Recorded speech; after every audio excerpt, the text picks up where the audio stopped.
আসসালামু আলাইকুম। Welcome to my channel. আজকে আমি আপনাদের সাথে শেয়ার করব কিভাবে একটি পারফেক্ট পোলাও রেসিপি তৈরি করা যায়। অনেকেরই সমস্যা দেখা যায় যে পোলাওটা ঠিকমতো হয় না বা পোলাওয়ের ভেতরটা সেদ্ধ হয় না, একটু চাল, চাল থেকে যায়। আপনারা দেখতেই পাচ্ছেন আমার পোলাওগুলো কত ঝরঝরে এবং ভেতরটা একেবারে পারফেক্টভাবে কুক হয়েছে। তাহলে চলুন দেখে নেওয়া যাক কিভাবে একটি ঝরঝরে পোলাও তৈরি করবেন। আমি এখানে ২৫০ ml এর একটি কাপ নিয়ে নিচ্ছি। সেই কাপের ৩ কাপ পোলাওয়ের চাল আমি ব্যবহার করছি। ৩ কাপ পোলাওয়ের চালে পৌনে ১ কেজির মতো হবে। আমি পৌনে ১ কেজি চাল মেপে নিলাম। এরপরে চালগুলোকে একটু পানি দিয়ে খুব ভালোভাবে ধুয়ে নিতে হবে। এখানে একটি টিপস বলে রাখি, চালগুলোকে কখনোই ভাতের চালের মতো খুব জোরে, জোরে কচলাতে যাবেন না। তাহলে পোলাওয়ের চাল কিন্তু খুব সহজেই ভেঙে গুঁড়ো, গুঁড়ো হয়ে যাবে। তখন কিন্তু পোলাওটা খুব একটা ভালো হবে না।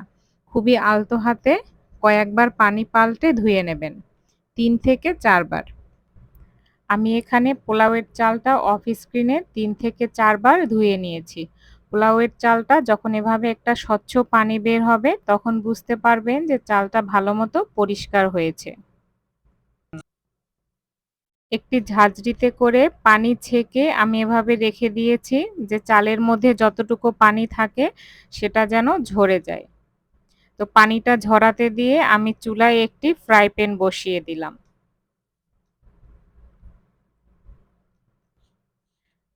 আমি এখানে 1/4 কাপের মতো সয়াবিন তেল ব্যবহার করছি। তেলটা কিছুটা গরম হয়ে এলে দিয়ে দিচ্ছি কয়েক টুকরা দারচিনি। দিয়ে দিচ্ছি ৪ থেকে ৫ টুকরা এলাচ। আর ২ টা তেজপাতা আমি চিড়ে দিয়েছি। এখন এগুলোকে তেলে হালকা ভেজে নিতে হবে। আমি হালকা ভাজবো, খুব একটা বেশি ভাজবো না। এখন দিয়ে দিচ্ছি ১/২ কাপের মতো পেঁয়াজ কুচি। পেঁয়াজ কুচিটা ভেজে নেব যতক্ষণ পর্যন্ত না একটা ব্রাউন কালার চলে আসে। পেঁয়াজটা ব্রাউন কালার হয়ে আসলে এখন আমি দিয়ে দেব পোলাওয়ের চালগুলো। এখন দিয়ে দিচ্ছি ১ চামচের মতো লবণ। আর দিয়ে দিচ্ছি ১ চামচের মতো আদা। দিয়ে আমি খুব ভালোভাবে নেড়েচেড়ে নিলাম। এরপরে দিয়ে দিলাম ১ চামচের মতো গুঁড়া দুধ। অবশ্যই গুঁড়া দুধটা ব্যবহার করার চেষ্টা করবেন। এতে কিন্তু পোলাওয়ের টেস্ট অনেক ভালো আসে এবং পোলাওয়ের কালারটা বেশ সাদা, সাদা হয়, একটু ধবধবে সাদা হয়। এখন আমি খুব ভালোভাবে নেড়ে নিচ্ছি। আমি ততক্ষণ পর্যন্ত ভাজতে থাকবো যতক্ষণ পর্যন্ত না পোলাওয়ের চালে একটি ঝনঝন শব্দ চলে আসে। কারণ পোলাওয়ের চালটা যত সুন্দর করে ভাজবেন পোলাওটা কিন্তু অতই ঝরঝরে হওয়ার সম্ভাবনা থাকবে।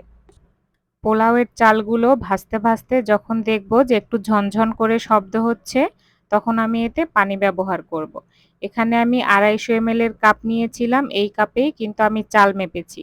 এই কাপ থেকেই কিন্তু আমি দ্বিগুণ পরিমাণে ফুটন্ত গরম পানি ব্যবহার করব। দ্বিগুণ পরিমাণ বলতে আপনারা দেখেছেন যে আমি এই কাপ থেকেই কিন্তু ৩ কাপ চাল নিয়েছি। তো এখান থেকে আমি যেহেতু ৩ কাপ চাল নিয়েছি সেখানে আমি ৬ কাপ পানি ব্যবহার করব। পানিটা আমি পাশের চুলোতেই ফুটাতে রেখেছিলাম। পানিটা যখন ফুটে এসেছে এবং আমার চালও যখন পারফেক্টভাবে ভাজা হয়ে গেছে তখন আমি পানিটা ঢেলে দিলাম। দেখুন পানিটা ঢালার সাথে, সাথে কিন্তু চালগুলো ফুটে উঠেছে। আপনারা এখানে অবশ্যই ফুটন্ত গরম পানি ব্যবহার করবেন, ঠান্ডা পানি না। আর আমি ১ চামচের মতো চিনি দিয়ে দিয়েছি পোলাওয়ের স্বাদটা একটু ব্যালেন্স করার জন্য। আপনারাও এটা ব্যবহার করার চেষ্টা করবেন, তাহলে পোলাওয়ের টেস্টটা অনেক ভালো আসবে। মাঝে, মাঝে একটু নেড়েচেড়ে দিচ্ছি। আমি এখন কোনো ঢাকনা ব্যবহার করব না। পানিটা ফুটে উঠবে।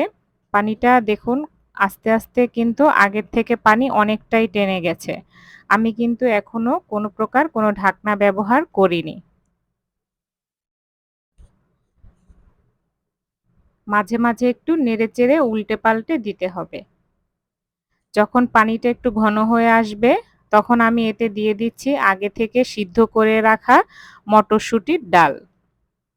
১/২ কাপের মতো ব্যবহার করেছি। আর দিয়ে দিচ্ছি আধা কাপের মতো গাজর। আপনারা চাইলে এগুলো ব্যবহার নাও করতে পারেন, আবার যদি ব্যবহার করতে চান পরিমাণ কম বেশি করে নিতে পারেন। মাঝে মাঝে একটু নেড়েচেড়ে উল্টে পাল্টে দেবেন যাতে চারপাশটা সমানভাবে সিদ্ধ হয়। এখন ব্যবহার করছি ১.৫ চামচের মতো ঘি। ঘিটা কিন্তু আমি একেবারে শেষের দিকে ব্যবহার করছি, এতে পোলাওয়ে খুব সুন্দর একটি ঘিয়ের ঘ্রাণ বজায় থাকে। অনেকেই পোলাওয়ে ঘিটা শুরুর দিকে ব্যবহার করে, কিন্তু সেই ক্ষেত্রে আমার অভিজ্ঞতা যা বলে ঘিয়ের তেমন একটা ঘ্রাণ পোলাও থেকে আসে না। যদি আপনারা এই ঘিটা শেষের দিকে ব্যবহার করেন খুব সুন্দর একটি স্মেল পাবেন। তবে সেক্ষেত্রে অবশ্যই তেলটা কিন্তু ব্যালেন্স করে নেওয়ার চেষ্টা করবেন। এখন আমি ঢাকনা দিয়ে ঢেকে রেখে দিচ্ছি ১০ থেকে ১৫ মিনিটের জন্য। ফিরে আসলাম ১৫ মিনিট পরে। এখন দিয়ে দিচ্ছি কয়েক টুকরা কাঁচামরিচ।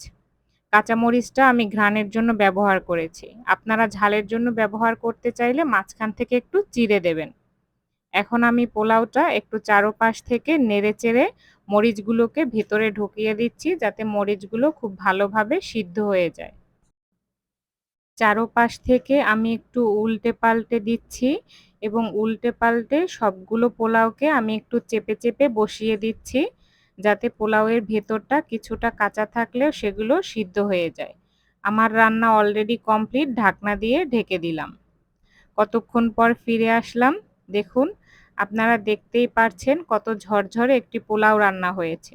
পোলাওটা যখন কিছুটা ঠান্ডা হয়ে আসবে তখন দেখবেন এভাবে একেবারে পারফেক্ট ঝরঝরে একটি পোলাও হবে।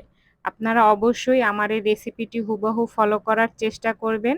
ইনশাল্লাহ এভাবে আপনারা রেসিপি ফলো করে যদি পোলাও রান্না করার চেষ্টা করেন আপনাদের পোলাওও এমন সুন্দরভাবে পারফেক্ট হবে। আমার পোলাও কিন্তু কোথাও ভেতরে কাঁচা নেই, সেটা আপনারা দেখতেই পাচ্ছেন।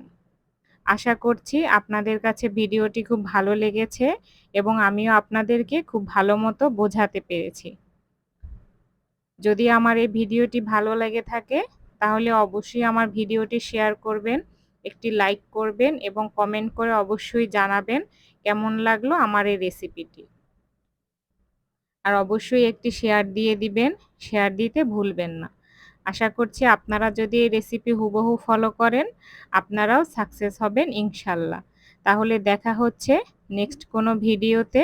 সবাই ভালো থাকবেন। আল্লাহ হাফেজ।